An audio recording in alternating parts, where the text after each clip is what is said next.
All right, everybody. Good afternoon, Generation W, and welcome back to Refresh. I know I can use a little refresh today.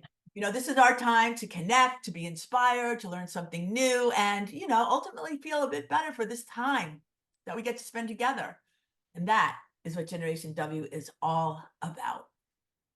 And let me say this. Wow. Generation W Believe was hosted this past Friday. I'm not sure how many of you on today we're able to be with us either in the theater or virtually. If you're interested in being with us virtually, let us know. We can send you a link. It was April 5th, which feels like yesterday and an eternity ago, all at the same time. But it was a time we truly leaned into and lived up to our collective spirit of education, inspiration, and connection. And I got to tell you, as those of us who stood beside each other and embraced the power of believing, this year's theme, um, and by all means, if you'd like to leave us some comments in the chat and stuff, we'd love to hear from you. We got to appreciate, the positivity of relationships that are built on perhaps circumstance, happenstance, but actually also goodness. And I have to just tell you a little bit about Heidi. I think for me, it's so special and joyful to have Heidi with us today, Dr. Heidi Hanna. I met her, can you believe, Heidi, it's about 10 years ago. And we were at a Amazing. PGA event for women. And I forgot what city it was in. And she was speaking and I was speaking, and I thought she was amazing. And so I invited her to join us at Generation W. And being a West Coast kid, and she still is, I thought maybe that wouldn't be possible, but sure enough, as she always does, she showed up with all of her enthusiasm and brilliance and lifted us then as she does now. She returned again to our community and for maybe one or two more times, and then she kind of just disappeared. As her friend, as well as her colleague, I and several of us were concerned about that, and she'll talk a little bit about that. But then suddenly she reappears. So she leaves us a little note and asking how Generation W was. And when I got that, I literally cheered, like, okay, Heidi's okay. This is really great. Letting us know that she'd be around. And if we had some time or opportunity, she'd love to come join us. And of course, we'd always love to have her join us. But we had no spots. It was kind of late in the planning process. I'm like, and then, as life has it, unfortunately, somebody had a sad incident in their family and they had to drop out. We all looked at each other and were like, let's call Heidi. And we did. And there she was. She showed up. There she is right there. And by the way, I love this. You can't stop the waves, but can you learn to surf? Being on the World Surf League board, I can tell you, I totally appreciate that. Heidi shows up. As you can see, she'll talk to us about our rose-colored pink glasses. And it's just her mastery. Oh, listen, it's about her vibrancy, which you will feel in a second. Her mastery on managing stress and brain-based health and performance is just remarkable. She's a New York Times bestselling author of several books, including The Sharp Solution, Stressaholic, and Recharge. I think I have them all here in my library. I should have pulled them all out, Heidi. She has this incredible passion for the work, and it comes from her own personal and early struggles with stress, anxiety, and depression. And we all know those personal experiences provide insights that are very, very valuable in helping ourselves move forward. And she shares them so generously. She recognizes that a healthy relationship with stress and stimulation is a critical part of learning how to use challenges and opportunities for growth. And I think we all want to grow. So I'm here to say, I love you, Heidi Hanna. And I do want to say one more thing. Today is our 90th refresh. Wow. Heidi Hanna was here for our very first refresh. You helped launch this, and here you are back again. So welcome. So glad you're here. And thank you so much for always being a guiding light on our road at the Generation W for the Generation W community. Wonderful. Wonderful. So glad to be here. Um, you're going to hear probably a little frog in my throat. I'm still recovering from all the excitement that was Gen W and that fabulous event and some travel and such, but was so excited to be here with everyone, as I always am. Warts and all, I guess. Tea, I've got my hot tea, I've got my cough drops, and I am ready to go. Awesome. Let's say, I just want to say so many more people have come on. I want to say hello to all of them, of course, Yes. because that's just what we do. Webinar chat. Hi, Catherine and Alexandra. Nice to see you guys, and congrats on 90. We appreciate that very, very much. Heidi, where should we start today? Quick little story. I haven't been feeling great myself. Yeah. So I just decided, hey, I'm going to go to my doctor. So I walk in and she goes, why are you here? I said, I don't even know if I'm at the right place, but I just don't feel well. She goes, Yeah. let's talk about what's going on. And I did. And she goes, oh my God, Donna, I think this is about stress. And I Mm. think I'm a stress master. Like, bring it on. Talk a little bit about stress in our lives, the good, the bad, the ugly. Well, stress is such a funny word because it doesn't mean a whole lot. I mean, if you think about it, stress is a word that we kind of use as a catch-all for things that are outside of our comfort zone. But as you mentioned, it's not always bad.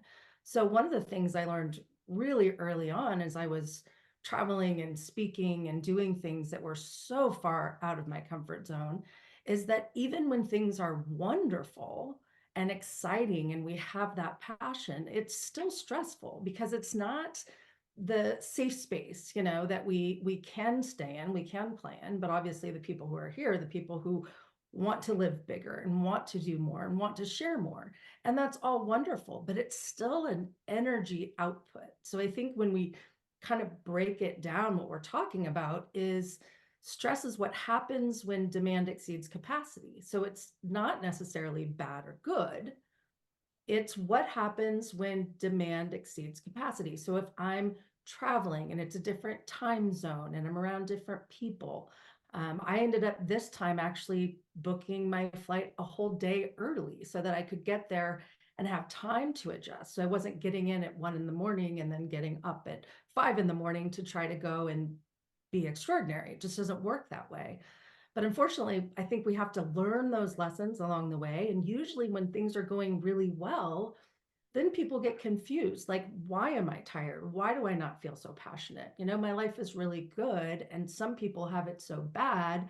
So then we start comparing ourselves, which just magnifies the whole thing. So, to me, really understanding what stress is and kind of leaning into it and trying to use it in a positive way is really important. And then you mentioned the rose colored glasses, so I'll just throw this out there right now. um, I actually was really stressed coming back. I'm like, this is my third. I did an opening keynote, I did a lunch keynote, now I'm the closing keynote. I think I might be on my way out, I don't know, but I wanted to do something different. And to me, it was all about giving people something tactical that they could take away that represented that experience of us all being together, so that when they weren't there, if they were feeling down or if they were feeling overwhelmed or stressed or whatever it might be, they could remember the experience that they had, the messages that they heard, and the fact that when we choose to put on rose colored glasses, it actually does improve our positivity and our optimism. So today happens to be one of those days for me where I was excited to put on my rose colored glasses and just think about that community and connection and love that we all share. And with that comes another really important thing, which is the ability to be authentic, to show up and be able to say, hey, I'm not feeling great today, but I'm going to do the best I can, instead of trying to impose the imposter syndrome and, everything's great and life is wonderful. You know what? Sometimes we wake up and the glasses aren't pink, and that's okay. Like, that's part of the natural experience of being human. I love Being that. able By to the way, share that is everything. I just want to acknowledge that I don't know, Trisha in my life also makes me feel like I wear rose-colored glasses. She's wearing hers. Karen Pilgrim's wearing hers. Wow, that's awesome. It's funny. Um, I was just talking about how much you're in my life, Heidi, but look Yes. who's sitting right on my windowsill, right? Yet another tactical thing. Like, talk about a little bit about our stress monkey. Yeah, so I've always been a fan of monkeys. Believe it or not, my mom and dad got a capuchin monkey for a wedding gift. So before I was even born, there was a Wait, wait, monkey. wait, wait. What? Who Yes, gets the that's a whole other thing. That doesn't explain a lot about my upbringing, but so I've always loved monkeys. And there was a time in my life where I was working so hard. Again, I had these opportunities to go and speak and travel and do these amazing things, but that's not something I really wanted to do. I've shared with this group many times, my two biggest fears were flying and public speaking. And so now I'm doing that for a living and I feel grateful, but I'm also exhausted, overwhelmed. I mean, all the stuff that comes with that. And so I ended up getting really sick for a couple weeks, couldn't figure out what was going on. It was massive anxiety. And I had to take a little bit of a break and figure out if I could keep doing it. And what I realized is the process of the flying and the speaking and being around all these people was really overwhelming. But the passion that I had to help was so deep in me. I'm like, there's got to be a way I can still do this, but not burn out, not deal with, all these negative components. So I started thinking about how can I just have more fun? How do I make this an enjoyable experience? It used to feel like torture. I'm going to be tortured on stage and then I'll have these conversations with people and it'll be more authentic and that will be wonderful. I started thinking, how do I incorporate that more into what I was doing? And so a friend of mine mentioned this. She knew I love monkeys. She mentioned this monkey, and I bought out as many as the store had, and I put it on the podium, or I can put it on my little computer here so that when I would feel that pressure and stimulation, I would just glance at Melvin, the stress monkey, and remember to lead with my heart and to have more fun. Because if I'm enjoying what I'm doing, it's going to come across better to everyone. And obviously, I'm not going to reach everyone. So I have to let that go. But when you squeeze Melvin, his little heart pops out. So it was leading with love, really. And after that, I ended up buying 10,000 of them and giving them away to charities and hospitals and refugee children. And it just was so cool to watch that trickle effect happen. But that, again, those tangible things, whatever it is, I would encourage people to just even look around the room and see the things that give them meaning and purpose and fun and play and all of those things. But just putting them around you isn't enough. We have to really connect with it, give ourselves time and space to feel the emotions that we want to be experiencing. And so those are the little things, I guess, now that I realize are so much more impactful than necessarily sharing the research on, why stress causes inflammation and how it's bad for our brain and how it causes us to gain weight and all of those things. And now saying, what's the substitute? What's the focus we want to shift towards? And that's why I love the theme that you had of believe. I've never given a presentation on believing before, but I know the power of our beliefs to totally change our mindset and make our nervous system work better, which ultimately is kind of the cure for the negative things that can come from stress. That's so interesting. There's just so much that you said there. Let's go back to your uncomfortable feelings, because I think everybody who's with us today has uncomfortable feelings, right? Yep. They're in Yeah. places where they're looking normal, sounding normal, but internally not feeling that they're normal. And you Right. disappeared for a couple of years, Heidi. So would you mind sharing a little bit about that? Yeah. It was really interesting because when COVID happened, I ended up getting sick early on. So didn't really know what was going on. I had been doing a presentation in Seattle where a large outbreak had been happening, and I ended up getting really sick for a while. And the way I coped with that was to try to reassure everybody else that everything was okay.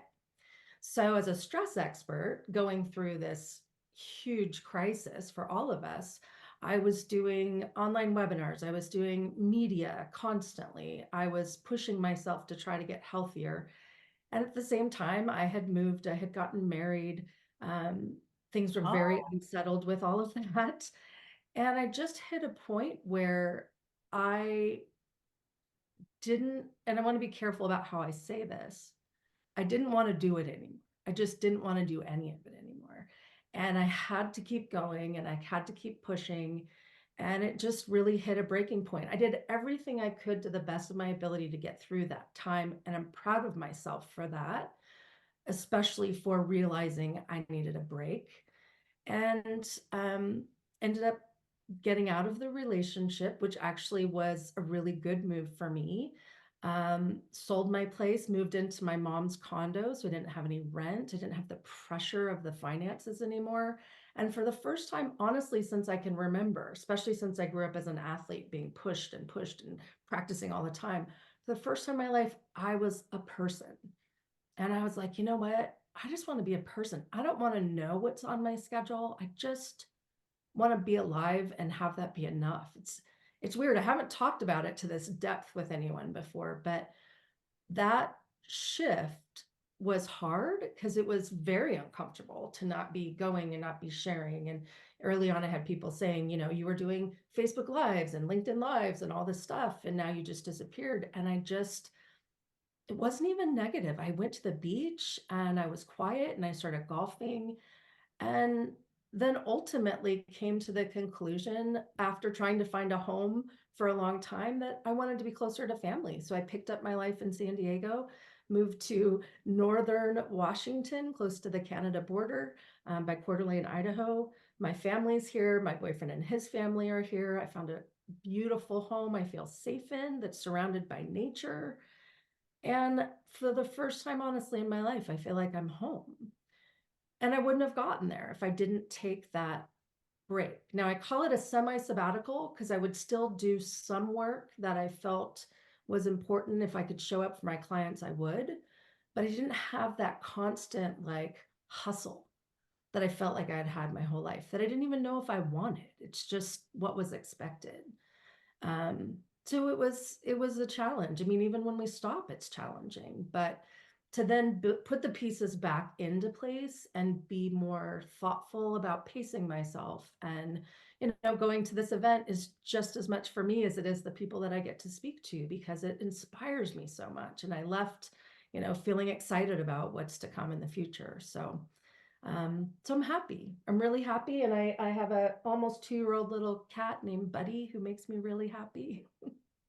That's so great. And it's really courageous for you to share with us. And I want to remind everybody, everybody's on. What's beautiful about these conversations is you have a chance to connect directly with Dr. Heidi Hanna if you'd like. So please do not hesitate. Sometimes people just like want to lull in the conversation and follow along. But if you have a question or comment, please share it with us, because we are a community that wants to lean on each other, lean into each other, as well as help each other.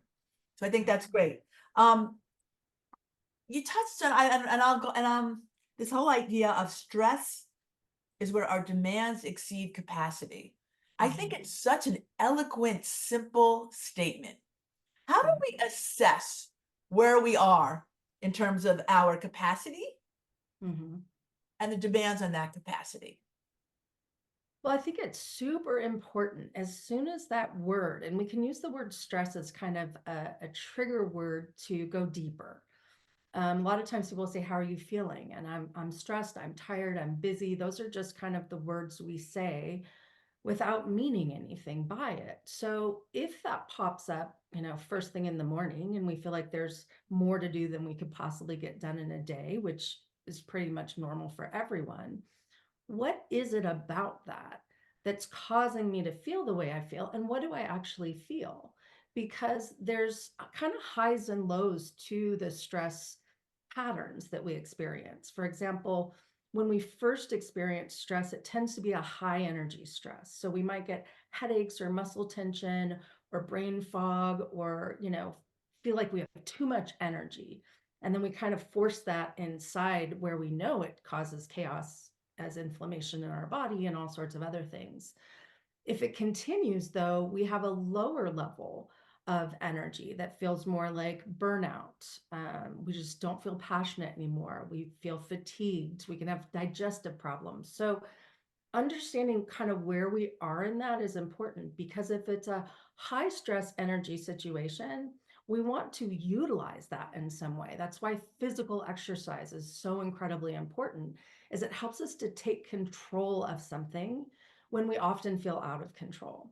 We could do the same thing by volunteering or reaching out to a friend, but there has to be movement of the energy that stress creates in our system, or else it gets stuck and it gets toxic. And in fact, now that I say that, I think Dr. Edie talked about that even in her discussion of what happens when we trap trauma or stress in our body, how bad that is for us.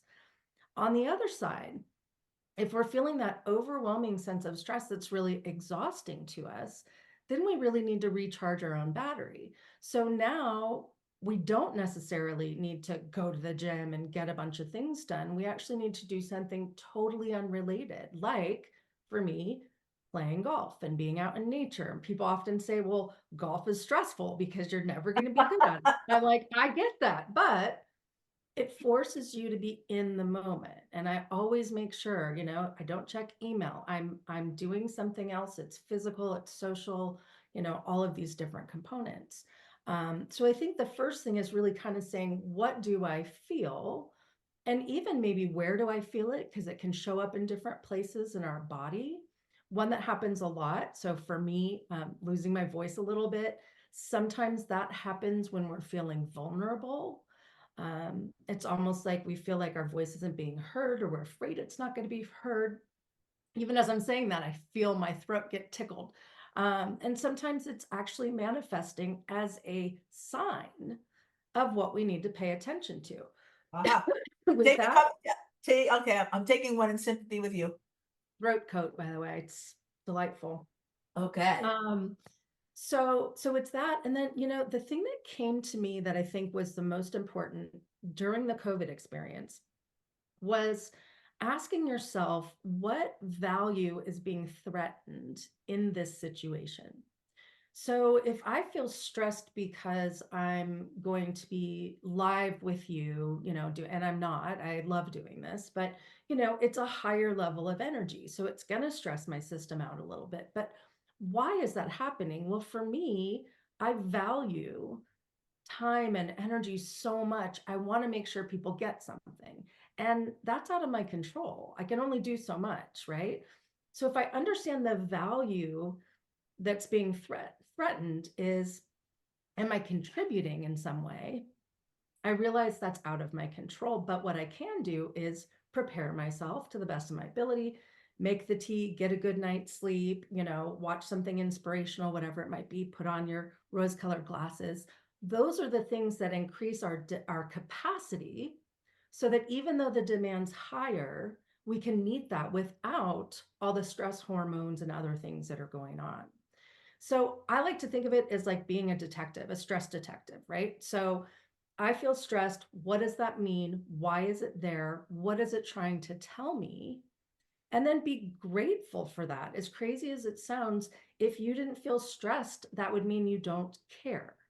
So stress, in a way, is showing us what we care about so that we can focus on that, um, and not all the other stuff that maybe we don't care about. So to me, stressing is a blessing. It's a lesson, as long as we learn to unpack it and understand what it's trying to tell us, and then that's how we actually use it for positive change. That's awesome. That's really awesome. It would be great if people wanted to share some of the ways they deal with stress. I'm looking for some ways myself now, trying to, as we move forward past Gen W. But you Mhm. have some lessons. We always ask our guests for 3 things you'd like to leave with our group. And let's start with number one. Um, how do we understand our stress? Heidi, I was at a brick wall. Why do I feel like this? How do I understand it when you're in the throes of really being overwhelmed by it? Well, and I think in your example, you did a really wonderful thing that most people don't do, which is go talk to somebody.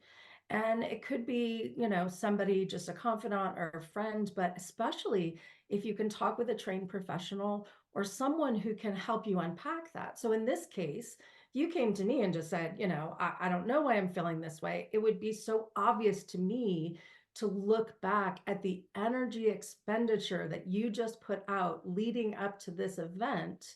You can't have that up without having some down. The problem is when you're used to going all the time, the down feels crappy. I opened my book Recharge with like, I hate being tired. I hate the feeling of being tired because I feel like I'm being weak And my dad is my coach. I hear him going, come on, go get him, snap a towel around it. You got to, live like you're dying, all of these things. And at some point, we just need to rest. But resting is uncomfortable for most people. So, talking it through, if you talked with somebody and said, okay, I'm going to try to understand this, and a medical professional would be great for that because they can also make sure there's nothing underneath the surface that's going on. Because sometimes there is. Maybe you're not sleeping, you have a food allergy, you have the flu, who knows? So, it's good to unpack that first. But I think ultimately it's asking those questions. Why do I feel this way? What's been going on? What do I have too much of? What do I not have enough of? And I'll tell you a great question. When's the last time I laughed? Aha. Because that to me is one of the first signs that we're becoming depleted. Have I found anything funny lately? No. Okay, what's going on with that? If you had a good belly laugh with a friend, and if you haven't, go find one. Find a way to laugh and lighten up and start doing those types of things. It's amazing how well that works. Right. It's funny, Alex. Hey, thanks, Alex. Her de-stress, spending time with her dog, Roxy, right? You've got Yes. Buddy. I've got Tiger Lily. I'm sure a lot of people have animals who create stress in some ways, but actually are just these bundles of love and joy, right? Absolutely. Absolutely. And so we can build those in, but I want to go back again. I think this is so important, especially for women. It's important for everyone, but especially women. We are not designed to be going all the time. And our tendency is our brains work very holistically. So we're not just thinking about the task, we're thinking about how it affects other people. If other people's emotions, we can kind of absorb those. Stress is very contagious. So I'll tell you, like, there's certain times right now is one of them that watching the news is really not helpful for me. I watch like a 20-minute, very quick news clip, and then I get on with my day and I don't go back to it because I want to know what's going on.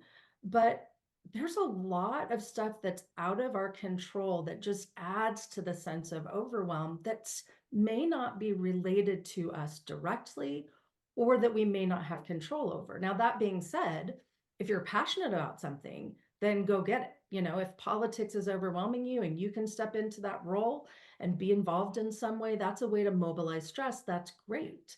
But that's also not for everyone. So, to understand kind of our own unique relationship with stress and stimulation is going to be super important. All right. Now, number two on your list, you say befriend stress. Yes. Stress is good. If you did not have stress, you would not be alive. And what's interesting is people who think that something's going to take stress away and then actually get to that point are usually less happy as a result. The example being winning the lottery. We think all of our stress is going to go away, and there's just a whole other bucket of stress that comes with that, believe it or not. Becoming famous, getting a New York Times bestseller, like all of that stuff, you get to that point and go, I'm still me and the world's still the world. And so now what? This is really an inside job here. So stress is designed to help us focus on what matters most in the moment. It is not supposed to be something we think about 24/7, not having enough time to get it all done. So we can befriend it by noticing it. I notice I'm feeling a little anxious or energetic or something is going on. What is it there for? It's there to help me. So I'm grateful for the stress in my life. It means I'm growing, right? We don't grow without some sort of stress or stimulation.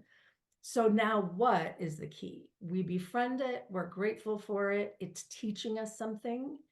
And then the next part is critical. We have to use it in a way that is beneficial.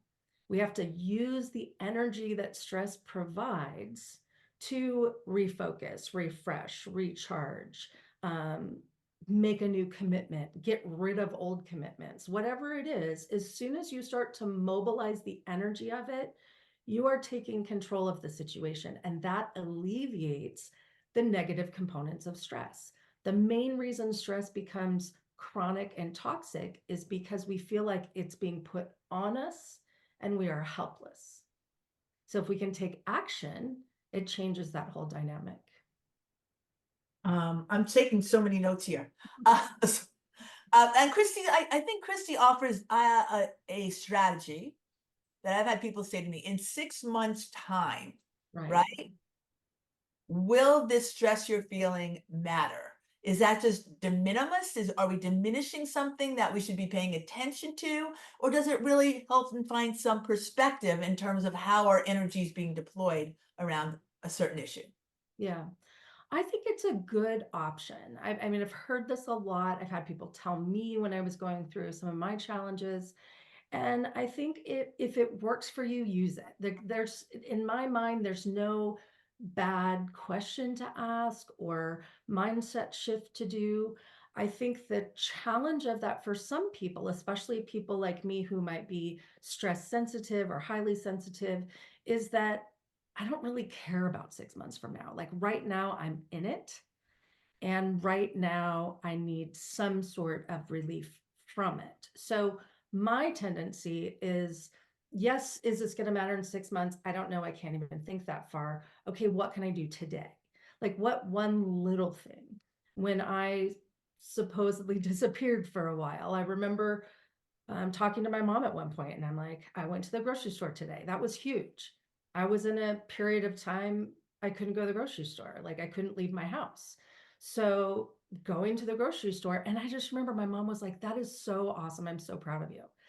Thinking about that makes me emotional because it was a big deal. But to me, it was like, I'm so pathetic. All I did was go to the grocery store. But it's like in the moment, what can we do to get momentum to realize that we can do this? We've been here before, we've gotten through it before, and having support and people to talk to and encourage you along the way is absolutely critical. Right. And you have to find those people in your life. Yep. And not the ones that are going to say, get over yourself and get a job. Like, okay, that's Right. helpful at some point, right? If we're super stuck, maybe that's what we need. But most of the time, we need someone to just say, it's okay. It is okay to feel what you're feeling right now. And we don't have to solve it today. Right. We want to solve it this minute, but yes, I get Of that. course, of course. I'm thinking about our larger world, the one that you mentioned watching television news and how stressful that is. There's world events that are personalized and stressful. Yeah, Um, what are what do you see in society today? We have social media, which we didn't have before. We're just beginning to understand the impact on our brains. yeah. How has all of this evolved over time in terms of the impact on the kind of stress we are dealing as individuals in this bigger world of, I don't know, it seems like troubling, where trouble can find you, where negative messages can find you even when you don't want to be found. Yeah. It's such a big question. I think, if we look at social media, for example, I think my tendency as a sensitive person is like, it's all bad and we need to get rid of it and protect our children because they're getting bullied and comparing themselves and all of this stuff. But the research actually shows that it's also really beneficial. It depends on how you use it. So I could say the same thing with TV and media and such is like, we have to take ownership of what we're allowing in. And we don't want to be, I guess I should speak for myself. I don't want to go live on top of a mountain and be totally clueless to what's happening in the world. But I also don't want to become so focused on it that I'm paralyzed to take any sort of action. So there has to be a balance of some sort. And I think also in the home, and I would say the home, obviously your immediate family, but it could also be your community, your friends, your colleagues. Where are we being fed? Where are we learning who we are so that when the messages come, we know that that's not coming from a source that's trusted. We know who we are. I think, and I never really thought about this before, the idea of learning who we are and what matters most to us is so critical. And I'm not sure we're really guided through that process as we're growing up, unless it's strong within a family system. We're getting the messages from everywhere else of who we're supposed to be and what we're supposed to do. And I would love to see those conversations, with the young girls and the work that you guys do. Um, really helping them understand who they are and becoming strong in that, so that the rest of the noise doesn't have the impact that it seems to be happening right now. And the last thing I'll say about that is I think, unfortunately, not just the conversations, but the volume of it is so loud and so constant that it's causing a lot of these feelings to get trapped down in people that come out in ways where they can take control. So, road rage, violence, even just emotional violence towards other people. That's coming from a place where people feel out of control and overwhelmed. And that's kind of the negative side effect that I see so much, that I would love to see come down by having more positive things out there, helping people feel more connected, taking control to take positive action, those types of things, so that they're not hitting that breaking point so often. Yes, and it this kind of actually this conversation is kind of settling in me in such a nice way when you say, Allison, yes, she loves that statement, taking ownership of what of where we are taking in, but understanding what we stand for. And that's really what Generation W explored and believing. Yeah. Getting up and making that statement or spending that time, and I know I spent months doing it. What do I believe in? Yeah. What do I believe? And when you do that and people really spend that time, it's like a belief audit. We are Yep. so much more similar than we are different. There are core values of a belief in goodness, in love, in achievement, in caring and sharing. And when you can really focus on that, as you are saying, Heidi, it's calming, Mhm. right? It's inspiring. It moves us forward together, which is how we're wired as people, isn't it? Yep. And it makes us feel safe. And I think that's ultimately the key to how our nervous system functions, to how our mindset functions, even how our digestive system functions, is, are we safe? And, it's funny when you said that, what do we believe in? The thing that popped up for me was, I believe people are good. I really believe people are good. And a lot of people are wounded, and their actions come from a wounded place. And so then I started thinking again about Dr. Edie Ah, and her book, The Choice, and choosing to forgive people who have wronged us, it to the extent that she did, and she talks about, is almost unfathomable. But if that isn't a lesson for all of us, to forgive the road rage in the car, or a partner that comes home who's had a bad day, or whatever it might be, a child who's getting on our nerves, a cat that won't stop wanting to play fetch at 3:30 in the morning. But whatever it is, to just be able to say, ultimately this is coming from a place that's good, and usually there's a wound there, and maybe I can't help that person, but could I be kinder to someone else today? That saying, you never know what someone else is dealing with on the other side. I think that kind of grace and compassion is really important, and it's not going to be natural if we're in a state of stress, overwhelm, or feeling unsafe. Naturally, our emotions are going to be fear and scarcity and isolation. So that's where I go back again to the tools, whether it's the stress monkey or the rose colored glasses, or I mean, I could look around the room and see a million things. Focusing in on that, allowing ourselves to recharge our own battery. Now, from a place of safety, we can be compassionate and kind, but we have to really take those steps, almost like training in the gym. We have to train our mind and our soul to be open to what's positive. ah, ha, ha. I'm writing that down again. Train. And we've done a lot of work on positivity and possibility, and that's what we do when we work with our girls. Yes, Yeah. Shaniqua, the account of accountability. We do have a fiduciary duty. We have a responsibility to each other, which also opens up our own selves to right to a lot Yeah. of the good things that you have um, been talking about. Sherry just sent me a note. I personally, well, I'm not even gonna judge it. I'm just putting on my glasses. Okay, sitting where you are now, what advice would you give to your younger self? Oh boy.